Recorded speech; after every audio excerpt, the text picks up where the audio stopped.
here because you represent really small business of America. I know when my experience with the Sarasota Chamber in our area, we had 2,400 businesses. A lot of them, 90%, were 15 employees or less. But Ms. Murphy is an owner of a unique gourmet store and eatery in Punta Gorda, Florida, called Pies and Plates. Cynthia has a bachelor's degree from University of Florida in Public Relations and a marketing minor, a law degree from University of Florida. Before opening her business, Cynthia practiced law for 12 years as a board certified in 2 different specialties. Appreciate you coming in and giving your real world experience about really what happens when you get hit by a storm like Charlie. Thank you. It's been a rough week for much of the U.S.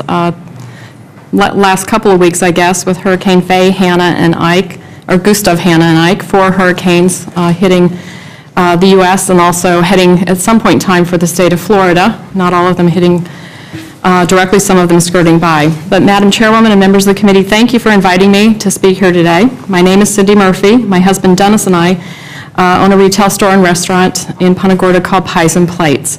On August 13th, 2004, Hurricane Charlie devastated our community and seriously damaged our home and business.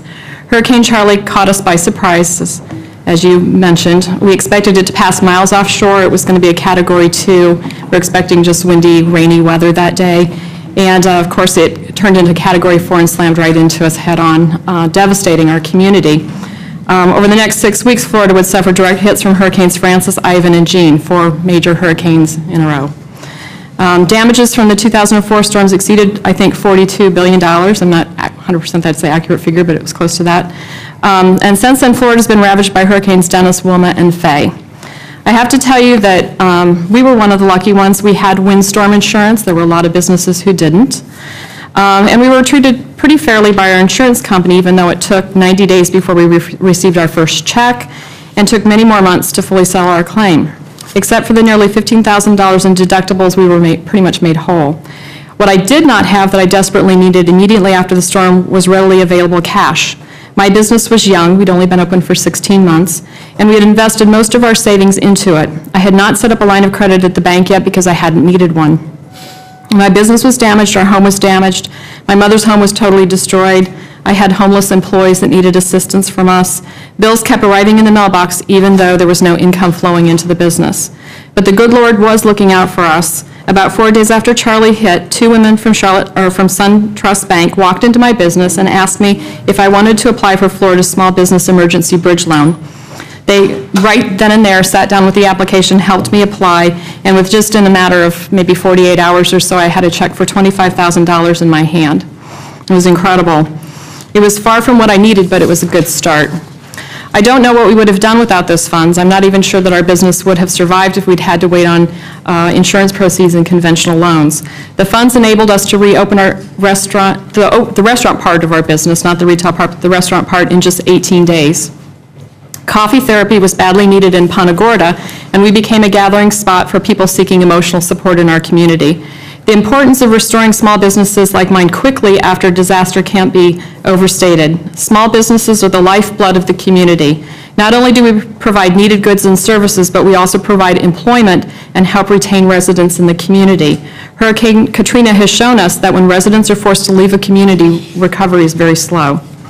So I'm here to tell you that I think disaster savings accounts are a good idea. The concern that I have is that in today's economy, small businesses like mine can't afford to set aside money for a rainy day. Our purse strings are stretched to the limit. For many small businesses, it's already raining.